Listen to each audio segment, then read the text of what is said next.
President Russia confirmed Cardano will be launched in Russia at this date. Huge ADA adoption. While cryptocurrencies, by virtue of their decentralized protocols, can facilitate social equity, they apparently can't do anything about geopolitical stability. That's a shame for altcoins like Cardano, which have demonstrated that they don't exactly perform well during periods of intense strife. Of course, I'm not breaking any new ground when saying this. One of the reasons why we haven't had a major outbreak of armed conflict, where one nation invades another, in the developed part of the world is the broader economic cost. Obviously, war entails, in addition to loss of human life, destruction of infrastructure and imposition of opportunity costs. Further, even if one were to make the argument that a conquering nation could exploit the labor and resources of the conquered, the latter would not exactly be in a mood to aid the invader. Any brief look at U.S. military involvement in the Middle East would confirm this. Therefore, the latest tensions in Eastern Europe do nothing fundamentally positive for Cardano, nor any other crypto. Today we're going to talk all about how Russia and Cardano are related to each other. Welcome to Cardano Land, your daily dose of Cardano. If you're interested in everything around Cardano, this is the place for you. Subscribe if you want to stay updated with all the Cardano news, predictions, and stay one step ahead in the crypto world. Make sure to hit the like button for us to provide you with more Cardano news. Don't forget to enable all notifications to join our weekly cash giveaway pinned in the comments. Before we get to our topic, let's have a word from our sponsor. Prime XBT is first and foremost an award-winning margin trading platform that offers forex, crypto, commodities, stock indices, and more, all from one single account.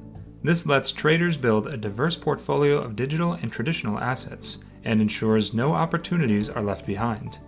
Prime XBT has also pulled back the curtain on their all-new native iOS app, offering anywhere in the world access to global markets, right from the fingertips of traders everywhere. Now that we've had some time to go hands-on with the powerful new smartphone app, we've put together this guide on how to trade effectively while on the go. The Prime XBT iOS app is available as a free download in the Apple App Store and Google Play Store. Now let's take a look at the chart and see what the price of ADA is doing on the 27th of February, shall we? The crypto space renounced magnificently from the previous day's loss due to the ongoing Russia-Ukraine crisis. Bitcoin price slashed by more than 11%, while Ethereum was down around 15%.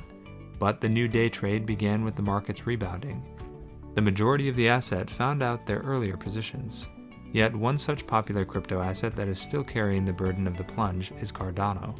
The ADA price continues to swing within the descending trend without restoring the market's bullish momentum. The ADA price is still maintaining the steep descending trend.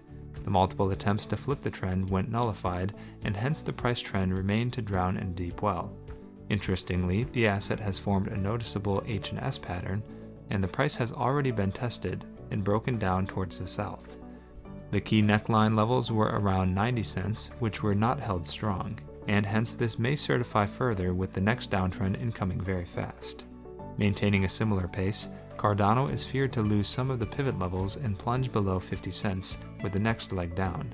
Here it is mandatory for the traders to buy Cardano at the dip, else the asset may face huge rejections in the upcoming days. On the other hand, the search volume has depleted drastically, as huge ADA addresses are still in huge losses. Therefore, being away from the market trend, ADA prices may continue to dive deep down. Now let's get back to the topic. To be fair, the Associated Press reported that Russia is open to a diplomatic path regarding the crisis in Ukraine. To recap a complex issue, Russia sees Ukraine joining NATO as a red line in the sand. However, the circumstances also involve sovereignty. Basically, Ukraine as a sovereign nation should be able to decide what it wants to do free from duress.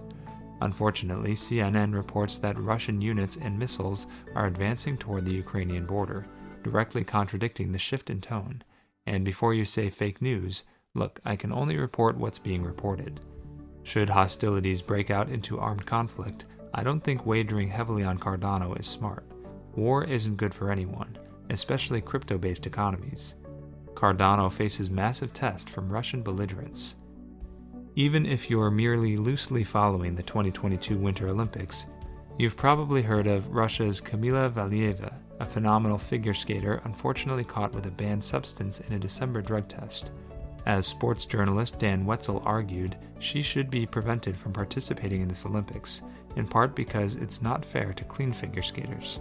However, she's cleared to skate in a process Wetzel described as an insult to intelligence. Basically, he wrote, the Anti-Doping Association of a country that has been found guilty of widespread doping managed to delay a doping test and then argue that due to that very delay, its gold medal favorite should be cleared of a doping charge. I see parallels with the present geopolitical flashpoint. Officially, Russia has no intention to invade Ukraine, but will do so for fear that its neighbor will join an alliance that prevents Russia from invading sovereign nations. Personally, I can't tell if Russian President Vladimir Putin is a bad guy or merely a frustrated evangelical with access to nuclear weapons. But you know what they say, absolute power corrupts absolutely. So the way this conflict is brewing, it's not good for Cardano or any other cryptocurrency. And believe me, it's not a conflict some 6,000 miles away or whatever. Instead, if Russia decides to invade, then it will attempt to make us pay, since the US must then commit to destroying Russia's economy. Therefore, a cyber attack seems almost inevitable. Sadly, cyber attacks represent a key vulnerability for the crypto sector. If your wealth is entirely digitalized, a severe Russian cyber attack may render actualizing your wealth difficult due to infrastructural damage. In that case, you're much better off with physical cash, even precious metals, than Cardano or any other digital coin or token. Nervous but hopeful. As belligerent as the Russians have been recently, I can't help but wonder if they're really going to pull the trigger. If they do, they must surely know that eventually the US must respond militarily. As the lone superpower and a force for good on balance, it cannot afford an affront to its credibility. Plus, the US cannot afford to give China any ideas. So I don't think it's any stretch of the imagination that this could set off World War III. In my humble opinion, World War III would not be good for Cardano. Still, the Russians are also brilliant trolls, so there is a path to diplomacy, which the Russians could take. Granted, they cornered themselves into a high-stakes stare-down, so I'm not 100% sure how this all goes down. Let's hope that we get to pull on an empty chamber. That's all for today. In the end, we would like to mention that this is not a channel intended specifically to provide financial advice, and we do not ask you to invest in any company. This is merely a channel directed towards bringing educational content to your doorsteps. With that in mind, before you invest in anything, we recommend you do thorough, wide-spectrum research on the topic. Well, that's it for today's video, guys. Also, make sure to subscribe and give us a thumbs up.